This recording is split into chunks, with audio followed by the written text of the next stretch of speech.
말씀이 내 삶의 순간순간에 생각이 나서 그 말씀이 나를 사로잡아 나를 이끌어가는 그런 복된 삶을 살기를 원합니다.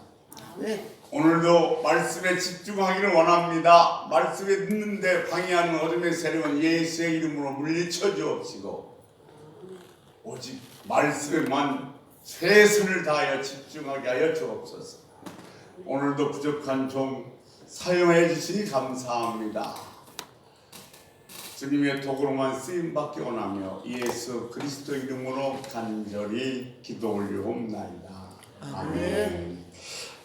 할렐루야. 반갑습니다. 할렐루야. 오늘도 진심으로 환영하고 사랑하고 축복합니다. 아멘. 9월에는 더 아름답고 복된 한 달 되기를 주의 이름으로 축복합니다. 스페인의 세벌리아는 마을 한가운데 정말로 아름답고 큰 교회가 있습니다. 사람들은 주일이면 그곳에 모여서 예배를 열심히 드렸습니다. 어느 날 마을의 축제일인데 열심히 축제를 즐기고 있는데 그 마을 한가운데에서 소동이 일어났습니다. 그 소동은 뭐냐면 예수님이 오신 겁니다. 예수님이 오신 줄 어떻게 아냐고요? 소경이 눈을 뜨고 벙어리가 말을 하고 귀머거리가 듣기 시작하니까 예수님이 오신 건 틀림없습니다. 사람들이 너무너무 기뻐서 주님을 바라보면서 찬송을 불렀습니다. 호산나 호산나 찬양이 끊어지질 않습니다. 그런데 그 모습을 저 뒤에서 팔짱을 끼고서 바라보는 한 사람이 있었는데 그는 그 마을 교회에서 제일 높은 추기경이었습니다. 그가 예수님 옆에 나와서 무릎을 딱 꿇고 오 예수여 어서 오소서 이렇게 한 것이 아니라 주님 앞에 와서 여봐라 이놈을 당장 잡아서 감옥에 쳐넣으라고 했습니다. 그러자 사람들이 어리둥절하면서 어떻게 할지 모르다가 그 추기경의 명령에 길들여져 있기 때문에 예수를 잡아서 감옥에 넣고 뿔뿔이 흩어졌습니다. 그 마을도 평온해졌습니다. 한밤중에 아무도 다니지 않는 그 시간에 그 추기경이 예수를 찾아왔습니다. 그러면서 이렇게 이야기합니다. 당신이 예수요? 왜 이곳에 왔습니까? 지금 우리는 잘하고 있습니다. 저 마을에 크고 아름다운 큰 교회 건물을 보십시오. 주일이면 많은 사람들이 모여서 아름답게 예배를 드리고 평일에는 열심히 일을 합니다. 우리 행복합니다. 우리 이 행복을 방해하지 말고 그만 올라가십시오. 만약 올라가지 않으면 내가 화해를 시키겠습니다. 이 이야기는 도스토옙스키의 소설 카라마초들의 형제라는 그런 소설에 나오는 이야기입니다. 무실루가인 그 형 이반과 사제가 되려는 알료샤의 논쟁을 다루고 있습니다. 소설이지만 이 도스토옙스키는 그 당시에 아주 형식주의에 빠져 있었던 러시아 정교회를 현란하게 지금 비난하고 있는 겁니다. 아름다운 건물, 오래된 전통, 신비로운 사제, 또 그리고 습관화된 그 성도, 형식화된 예배를 지금 도스토옙스키는 한없이 질책하고 있는 거예요. 그들은 정말 모여서 주일마다 예배는 드리고 있지만 이 예배가 형식적인 예배이기 때문에 형식적인 예배는 하나님과 상관이 없고 하나님과 상관이 없는 예배는 한낱 인간들의 모임에 불과하다 하고도 틀린 말은 아닙니다. 종교적인 경건함은 있지만 경건의 힘은 없습니다. 예배는 드리고 있지만 형식적인 예배가 되어버렸고 그건 가증한 예배가 되어버렸습니다. 그래서 이 러시아는 오랫동안 정통적인 교회를 갖고 있음에도 불구하고 그런 기독교 국가임에도 불구하고 그만 공산화가 되고 말았습니다. 예배가 망하면, 예배에 실패하면 나라가 망한다는 겁니다. 여러분, 내 한 사람이 예배가 별것 아닌 것 같아도 내 예배에 내 가정, 내 생업, 내 직장, 내 나라가 달렸다는 사실 기억하셔서 날마다 예배에 승리할 수 있는 은혜가 있길 주의 이름으로 축원합니다. 아멘. 경배라. 사실 오늘 본문에 보면 누가 뭘 증수했고 누가 뭘 증수했고 이런 얘기뿐이에요. 근데 여기서 가만히 들여다보면 느헤미야가 얘기하고 싶은 중점이 있습니다. 그건 뒤에서 제가 말씀드리고 지난 시간에 말씀드렸던 예배에 대해서 같이 한번 더 생각해보고 두 번째 토대를 말씀드리겠습니다. 경배라. 요한계시록이 22장까지 되어 있는데 21번 21번이 나오는 매우 중요한 단어입니다. 이것은 예배를 의미하고 있습니다. 예배는 하나님과 관계를 맺는 한 방법입니다. 예배는 하나님과 깊은 관계를 맺을 수가 있습니다. 하나님을 통하지 않고는 하나님을 깊이 만날 수 없습니다. 예배 없는 신앙생활, 예배에 실패한 신앙생활은 사교 모임에 불과하다는 겁니다. 성도들은, 우리들은 어떻게 하면 감격적인 예배를 드릴 수 있을까를 많이 생각해야 합니다. 그러나 정말 우리가 예배는 드리고 있지만, 예배의 현장에 와 있지만 진정한 예배를 드리지 못할 때가 너무도 많이 있습니다. 오늘도 예배는 드리고 있지만 예배에는 관심이 없는 사람들이, 보십시오. 오늘 주일날 수십만 명들이 1,000만에 가까운 그런 수많은 사람들이 교회에 모여서 예배를 드리고 있습니다. 예배는 드리고 있지만 진정한 그 예배에 대해서 관심을 갖고 예배를 드리는 사람은 과연 얼마나 될까 생각할 때 정말 주의 종으로서는 가슴이 아픕니다. 영철이라는 그 학생이 하나 있습니다. 어느 주일날 다른 주일보다도 성도들이 더 많이 모였습니다. 왜 그런가 하냐면 외국에서 선교 활동을 하고 있던 선교사가 와서 선교 보고를 하는 날이기 때문에 그렇습니다. 그래서 더 감격적으로 찬양하고 또 말씀도 은혜가 됐습니다.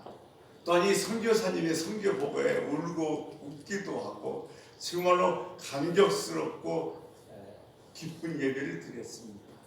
예배가 딱 마치고 나자 이 영철이라는 그 어린 학생이 옆에 있는 집사님이나 장로님 보고 선교사님을 만나게 해달라고 합니다. 그래서 이 집사님이나 장로님들은 이 어린아이가 선교사를 만나고 싶어 하니까 우리 교회도 허드슨이나 언더우드 같은 정말 유명한 선교사가 나올 것 같은 기분이 들어서 선교사님을 만나게 했습니다. 영철이가 선교사를 만났는데 선교사님이 영철이의 그 머리를 쓰다듬으면서도 참 착하구나, 예배도 잘 드리고 선교에도 관심이 있으니 정말 귀여운 아이다. 내가 너에게 뭘 도와주면 되겠냐라고 물었습니다. 그랬더니 영철이가 이렇게 대답합니다. 선교사님, 외국에 오래 계셨으니까 외국 우표 많으시죠? 많이 있으면 저 좀 주십시오. 우표 수집이 제 취미입니다. 영철이라는 아이처럼 이런 목적으로 앉아서 예배 드리는 사람이 오늘날 우리에게 너무도 많다는 것이 참 슬픈 현실입니다. 이렇게 예배는 출석하지만 영철이와 같이 딴 생각을 가지고 예배를 출석하면 짜릿한 감동은 없습니다. 사람은 쓰고 앉으라면 앉고 찬송을 부르면 부르고 축도를 받고 나갑니다. 왜 내가 지금 예배를 드리고 있는지를 알지 못합니다. 어떻게 하면 감격적인 예배를 드릴 수 있을까? 예배란 무엇인가에 대해서는 전혀 생각도 하지 않습니다. 요한계시록을 우리가 보통 종말론이라고 얘기합니다만 요한계시록의 또 하나의 주제는 예배입니다. 사단의 놀라운 방해에도 불구하고 예배 드리는 교회는 끝까지 살아남고, 사단의 방해 때문에 예배를 포기하는 교회는 그만 망해버린다는 요한계시록의 또 하나의 중요한 주제가 이 예배입니다. 근데 이 요한계시록에는 내 생물이 나옵니다. 내 생물의 모습을 보면 공포 영화에서나 나올 것 같던 아주 기이한 모습인 줄을 저 보입니다. 요한계시록 4장 6절 7절 말씀 한번 같이 읽어보겠습니다. 같이 한번 읽습니다. 보좌 앞에 수정과 같은 유리바다가 있고 보좌 가운데와 보좌 주위에 내 생물이 있는데 앞뒤에 눈들이 가득하더라. 그 첫째 생물은 사자 같고 그 둘째 생물은 송아지 같고 그 셋째 생물은 얼굴이 사람 같고 그 넷째 생물은 날아가는 독수리 같은데. 여러분 두드릴 것은 어떤 생각이 들어요? 그런데 이 지금 내 생물은 가장 훌륭한 예배자, 경배자의 모습입니다. 사도 요한이 반모섬에 유배를 갔습니다. 노사도입니다. 그런데 반모섬에 귀향가 있는 이 사도 요한이 이 내 생물의 하늘의 황홀한 예배의 광경을 보았습니다. 하나님은 이 노사도에게 왜 하늘의 이 황홀한 예배의 광경을 보여줬을까요? 하나님께서 지금 사도 요한에게 이 모습을 보여준 것은 진정한 올바른 예배의 태도가 무엇인가를 가르쳐주기 위해서였습니다. 세상에는 골치 아픈 일이 끊임없이 일어납니다. 그러나 하나님은 노사도에게 그런 문제들을 하나하나 어떻게 해결해야 되는지를 가르쳐주지 않으셨습니다.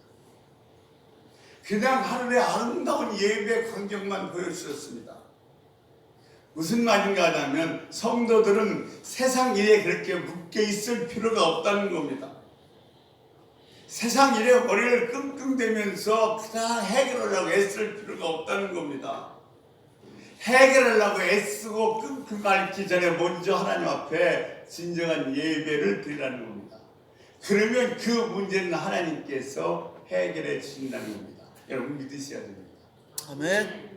너희는 먼저 그의 나라와 의를 구하라. 그러면 더하여 주시겠다는 그 말씀을 믿는 것처럼 문제를 내가 해결하려고 하는 것이 아니라 문제 속에서 내가 고민하는 것이 아니라 하나님 앞에 나와 진정한 예배를 드리면 하나님이 그 예배를, 그 문제를 해결해 주신다는 사실을 믿으시기 바랍니다. 아멘. 우리가 모든 일을 완전히 해결하라고 하신 것은 아닙니다. 또한 많은 일을 해야 한다고 말씀하지도 않습니다. 힘든 문제를 가지고 끙끙대면서 애쓸 필요가 없다고 말씀하십니다. 하나님께서 우리들에게 바라고 있는 것은 뭐냐면 교제입니다. 하나님은 지금 저와 여러분과 뭐 하기를 원하시냐면 교제하기를 원하십니다. 아멘. 예배를 통해서 하나님은 우리가 뭐 하기를 원하시냐면 교제, 사귀기를 원하십니다.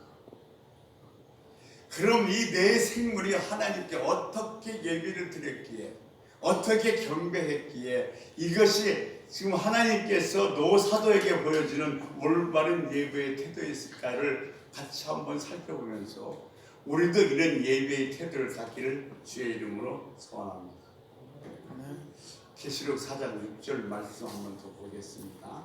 같이 읽습니다. 보좌 앞에 수정과 같은 유리바다가 있고 보좌 가운데와 보좌 주위에 내 생물이 있는데 앞뒤에 눈들이 가득하더라.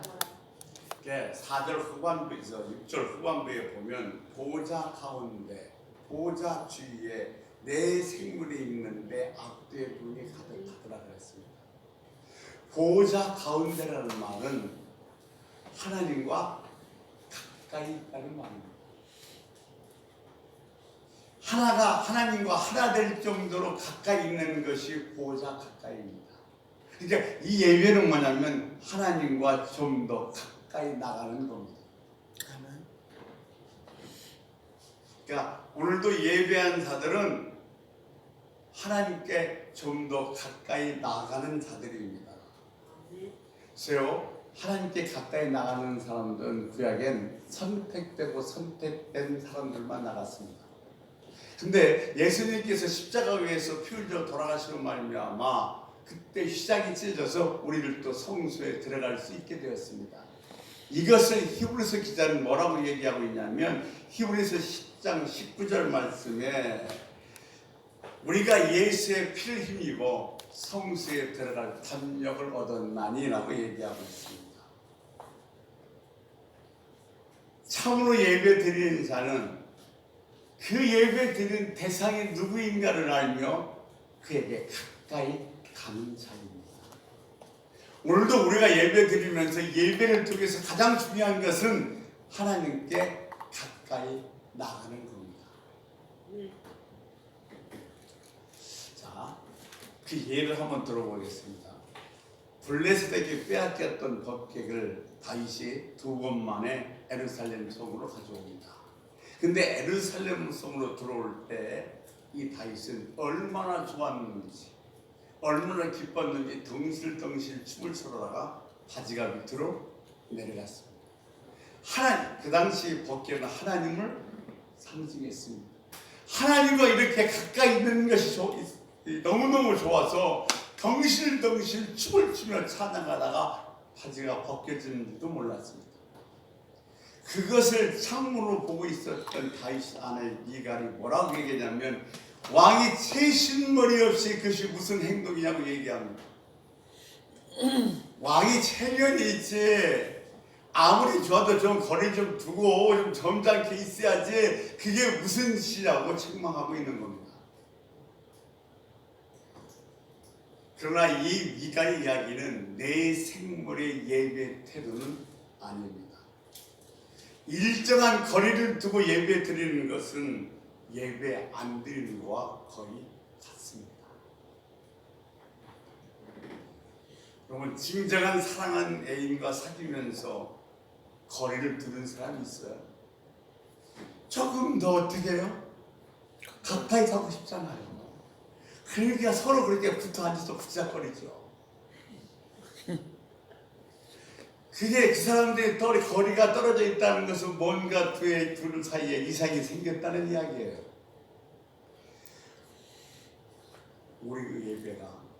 우리가 드린 예배가 하나님 보좌 앞에 좀 더 가까이 갈 수 있는 예배가 되기를 주의 이름으로 축원합니다. 아멘. 계시록 4장 6절에 보면 내 생물의 눈이 앞 뒤에 다 달려 있어요. 우리 눈은 앞에만 달려 있지만 눈이 앞에도 있고 뒤에도 있고 옆에도 있고 위에도 있다고 생각해 보십시오.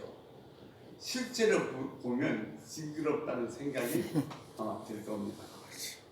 이게 눈이 가득하다 이 말은 무엇을 얘기하고 있냐면 눈이 많다는 얘기는 경계, 감시, 통찰력을 이야기하고 있는 겁니다.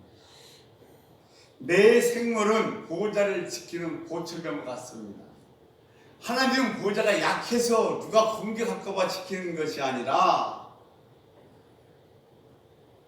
하나님 보호자를 책임지고 있는 책임을 맡고 있다는 이야기입니다.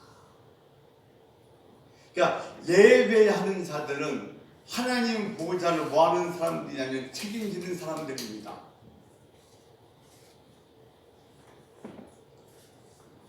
예배자는 밤낮 하나님의 하늘에 있는 하나님 보호자를 책임지는 사람입니다. 요즘에 많은 예배자들은 예배가 주는 편안한 감정만 누리려고 합니다. 예배가 주는 편안한 감정만 누리려고 해요. 그러니까 이 예배가 지금 내가 하늘에 있는 하나님 보호자를 지키는 예배가 아니라 예배가 주는 그런 편안한 감정만 누리려고 하기 때문에 하나님이 원하시는 진정한 예배가 될 수가 없다는 겁니다. 참 예배자가 아니라 구경꾼입니다. 자신의 삶을 예배에 쏟아버리려고 하지 않습니다. 그래서 예배를 통해서 우리에게 주는 짜릿한 감동이 없는 겁니다. 우리가 한 주간 살아가면서 우리는 어디에 다 쏟아부어야 되냐면 주일날 이 예배에 쏟아부어야 됩니다. 내가 한 주간 예배를 몇 번 드렸나는 별로 중요하지 않습니다. 단 한 번을 드려도 이 예배에 내 전도를 쏟아부을 수 있어야 된다는 거예요. 자, 그럼 예배를 책임지려면 두 가지가 있어야 되는데, 첫 번째는 뭐냐면 열정입니다.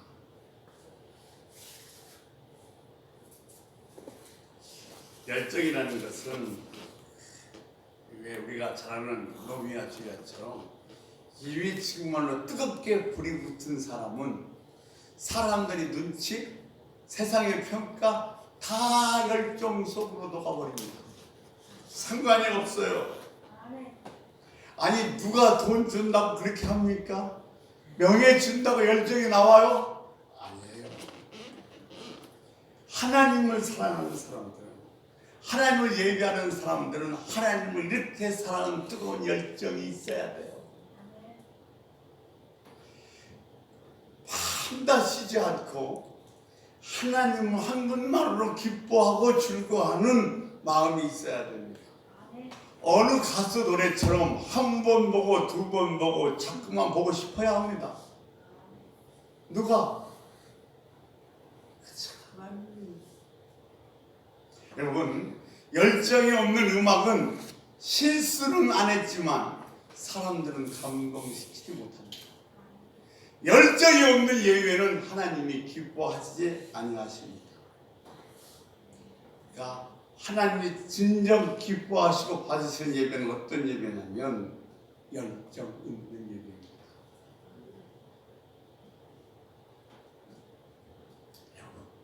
나는 지금 열정적으로 하나님께 예배 드리고 있습니다. 내가 이 시간에 하나님께 드리는 예배에 나의 열정이 포함되어 있습니다. 뭘로 여러분? 뭘로 보여드릴까요? 무엇을 보면 여러분의 그 하나님 앞에 드리고 있는 이 예배가 열정이 있는가를 알 수 있을까요? 그래.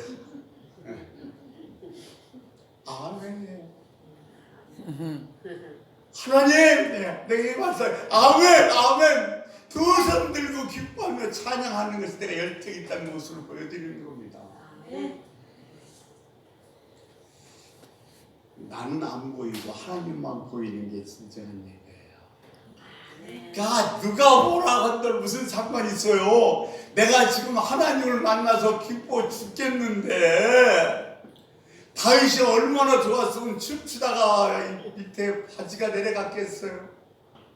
내가 지금 하나님을 만나서 기뻐서 행복해서 좋았는데 뭘 그렇게 앞에 앉아서 두 손 들고 찬양 부르고 아멘이나 하느냐 아멘하만 소리나 치냐고 해도 상관이 없는 거예요. 왜? 나는 지금 너무 좋으니까.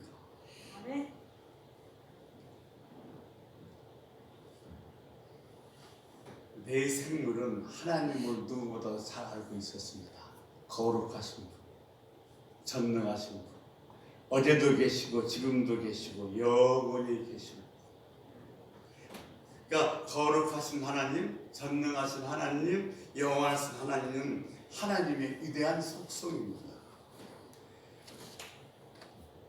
하나님의 위대함을 발견하고 높이는 것이 찬양이고 예배입니다. 하나님의 거룩함, 하나님의 그 전능하심, 하나님의 영원하심을 내가 발견하고 깨닫고 그 속성을 높여드리는 것이 찬양이고 예배입니다.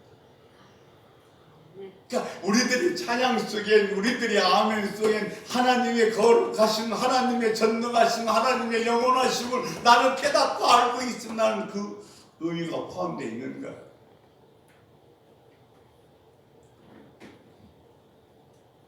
두 번째, 열정이 있어야 돼요. 두 번째는 거룩함이 있어야 돼요. 거룩이라는 뜻은 잘라버리다, 베어버리다는 뜻을 갖고 있습니다. 이것이 처음 쓰인 단어는 창세기 2장 23절 말씀입니다. 하나님이 일곱째 날은 거룩하게 하셨으니 그랬습니다. 그러니까 일곱째 날은 여섯째 날과 똑같이 살지 말라는 거예요. 여섯 날 동안 세상에서 사는 것처럼 그렇게 살지 말라는 게 언제? 일곱째 날. 하나님은요, 당신은 거룩하시면 거룩하다고 몇 번씩이나 반복해서 말씀하십니다. 결국 당신의 거룩을 보여주겠다고 말씀하셨고, 심지어는 뭐라고 말씀하시냐면 내가 거룩하니 너희도 거룩하라고 하나님 백성들에게 명령하셨습니다. 데살로니가전서 4장 3절의 말씀에 보면 하나님의 뜻은 이것이니 너희의 거룩함이라고 했습니다. 그러니까 성도에 대한 하나님의 뜻은 우리가 잘 먹고 잘 사는 것이 그릇에 있는 것이 아니라 거룩함에 있습니다. 그러니까 저와 여러분도 뭐요? 거룩해야 합니다. 아멘. 하나님 예배에 거룩함이 있어야 한다는 것은 의식적인 거룩함, 예술적인 거룩함, 형식적 이런 게 아니라 보여주는 거룩함이 아니라 하나님이 원하시는 영적인 거룩함이 있어야 된다는 겁니다. 예배자는 거룩한 자들입니다. 예배자들은 거룩함을 사모하는 자들입니다. 거룩해질 수 있는 방법을 성경에서는 두 가지를 얘기하고 있습니다. 하나는 거룩한 것을 자주 접하라는 겁니다. 여러분, 우리는 자주 만나는 사람의 영향을 받게 되어 있습니다. 도둑놈 만나면요, 도둑질 배웁니다. 나는 도둑질할 생각이 전혀 없는데 내가 매일 어떻게 하다가 도둑놈 만나면요, 나도 모르게 도둑질 배우게 돼 있어요. 내가 정말 기도하는 사람 많이 만나면 나도 모르게 기도하게 돼 있어요. 그러니까 너희가 거룩해지기를 원하면 거룩한 것과 자주 만나라는 거예요. 말씀과 기도는 우리를 거룩하게 만듭니다. 말씀과 기도는 신앙의 두 기둥과 똑같습니다. 우리들 신앙생활하면서 절대로 이 두 가지 말씀과 기도를 가까이 할 때 거룩해질 수 있음을 믿습니다. 아멘. 두 번째, 잘라버릴 건 잘라버려야 합니다. 이 앞서 말씀드린 것처럼 거룩이라는 뜻은 잘라버릴 건 잘라버리고 베어버릴 건 베어버리는 겁니다. 거룩하기 위해서 내 생활 속에서 더럽고 악하고 추한 것은 다 잘라버리고 베어버려야 합니다. 에베소 5장 3절에서 7절 말씀에 보면 우리들이 버려야 되고 잘라버려야 될 목록들이 쭉 기록되어 있습니다. 음행, 거룩한 것, 욕심, 이건 이름도 부르지 말라고 그랬어요. 누구처한 말, 어리석은 말, 싫어하는 말을 하지도 말라고 그랬어요. 이런 것들은 다 잘라버려야만이 거룩해질 수 있다는 겁니다. 아멘. 우리가 어떻게 진정한 예배자가 될 수 있을까요? 감격스러운 예배를 드릴 수 있는 예배자가 될까요? 첫째, 보호자에 계속해서 가까이 나가요. 좀 더 가까이. 두 번째, 보호자를 지키고 감시하는 책임자라는 사실을 잊어서는 안 됩니다. 세 번째, 하나님에 대해서 열정이 있어야 됩니다. 그리고 하나님의 속성을 알고 거룩해지려고 하는 노력이 계속해서 있을 때 우리는 정말 진정한 예배자, 하나님 원하시는 예배자가 될 줄로 믿습니다. 아멘. 자, 첫 번째 뼈대가 양해물을 증축 예배라면 두 번째 뼈대는 시너지를 만들어야 합니다. 시너지가 뭔지 여러분 아실 거예요. 시너지는 헬라의 두 단어가 이렇게 포함된 겁니다. 순이라는 단어, 함께라는 단어입니다. 그리고 에너지의 단어는 에너지라는 단어입니다. 에너지가 함께할 때 나타나는 효과가 시너지 효과입니다. 이 쉬운 예를 하나 들어보겠습니다. 여기 50kg를 들 수 있는 사람이 있습니다. A는 50kg를 들어요. 여기 있는 B도 50kg를 듭니다. 근데 둘이 함께 들으면 몇 kg를 들을 수 있을까요? 100kg, 50kg, 50kg. 100kg이 정상이죠. 근데 130, 150까지 들어요. 이게 바로 뭐냐면 시너지예요. 1 플러스 1은 1이 아니라는 겁니다. 플러스 알파가 나온다는 거예요. 이것이 시너지 효과예요. 그러니까 혼자가 하는 것보다 둘이 하는 것이 얼마나 훨씬 더 많은 효과와 힘을 낼 수 있는지 몰라요. 이 시너지 효과가 있어야 된다는 겁니다. 오늘 이름만 쭉 나열된 데 있어요. 그죠? 쭉 보면 이름도 이렇게 나와요. 그런데 이 이름 속을 잘 살펴보면 이 사람들의 종류가 나옵니다. 대제사장이 나와요. 또 그러고요, 제사장이 나와요. 드림들이라고 하는 가장 천한 사람이 나옵니다. 또한 그 금장색, 또 향품을 만드는 사람들은 손이 정말 고와요. 다치면 안 돼요. 근데 그런 사람들조차도 노동파리로 나옵니다. 이런 사람들이 다 노동파리로 나와서 대제사장, 제사장, 아주 천한 사람, 고국을 다루는 사람 다 공사판에 나와서 함께 일하니 그것이 뭐요? 시너지가 되는 겁니다. 일반인들이 나오고요, 일반 상인들이 나오고요, 지식주의 자녀들이 나오고요, 노예들이 나오고 이방인들까지 나옵니다. 어떻게 이런 현상이 일어났냐고요? 어떤 일이 있었기에 이렇게 많은 사람들이 모여서 4km나 되는 성벽을 52일 만에 완공시키는 이 시너지가 나타났을까요? 그 이유는 느헤미야 3장 1절에 나와 있습니다. 느헤미야 3장 1절 우리 같이 한번 읽겠습니다. 그때에 대제사장 엘리야십이 그의 형제 제사장들과 함께 일어나 양문을 건축하여 성별하고 문짝을 달고 또 성벽을 건축하여 한메야 망대에서부터 하나님의 망대까지 성별하였고. 아멘. 대제사장은 최고의 영적인 지도자입니다. 그 제사장들은 제사 드리는 것만으로 할 일로 하나님께 구별된 사람들입니다. 그런데 이 노동판에 누가 먼저 나왔냐면 느헤미야 3장 1절에 보니까 대제사장, 제사장이 먼저 나왔어요. 왜 시너지인가?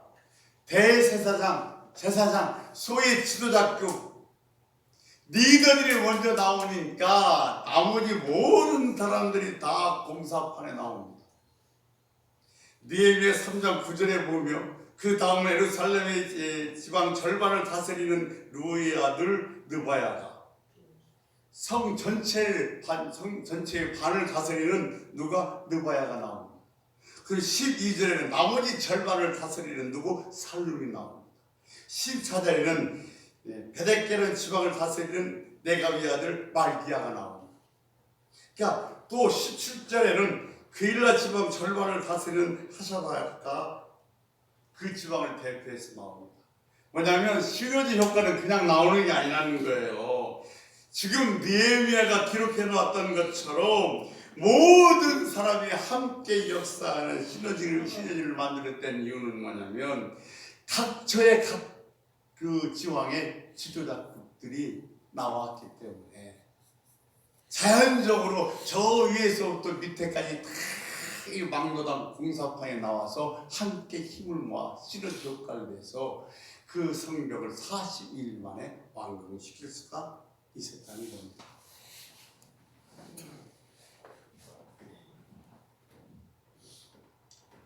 사랑하는 성도 여러분, 누군가의 본을 보여주니까 위에 있는 사람들이 지도자급이 본을 보여주니까 나머지 사람들이 다 저절로 나와서 시너지 효과를 낸 겁니다. 지금 우리 오산사랑교회가 다들 뭐라고 얘기하면 위기라고 얘기합니다.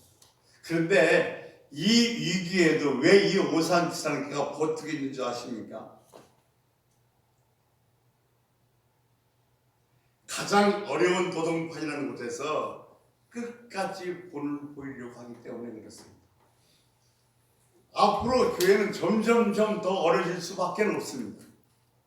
그런 상황 속에서도 어떻게 하면 이게 견디며 일어나며 견디며 더 커져고 부흥할 수 있는가를 보여주기 위해서 지금 이 오산수랑교회가 이 위기에도 버티고 있는 겁니다. 아멘. 사랑하는 성도 여러분, 여러분의 가정, 여러분의 사업, 여러분의 자녀들이 행복하고 성공하기를 원하십니까? 아멘. 그렇다면 양문을 증축하십시오. 예비를 행복하십시오. 아멘. 그리고 가장 수고스러운 자리에 팔을 걷어붙이십시오. 가장 힘든 자리에 내가 먼저 팔을 걷어붙이십시오. 그럴 때 비로소 가정과 자녀와 생업과 직장이 회복될 줄로 믿습니다. 아멘. 지금 우리 집사람 교회는 최악이라고 얘기합니다. 무슨 뜻입니까? 다음 주에는 더 좋아집니다. 아멘. 한 달 후에는 더 좋아집니다. 아멘. 6개월 후에는 더 좋은 교회가 될 겁니다. 아멘.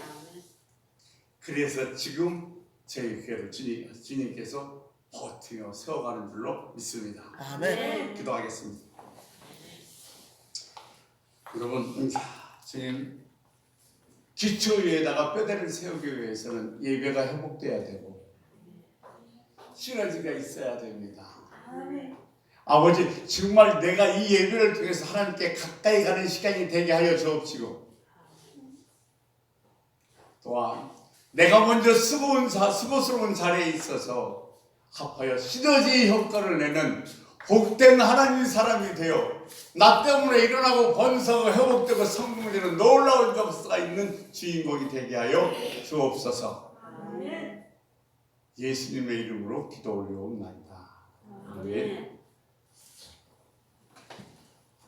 50장 찬양하면서 준비한 예물을 드리도록 하겠습니다.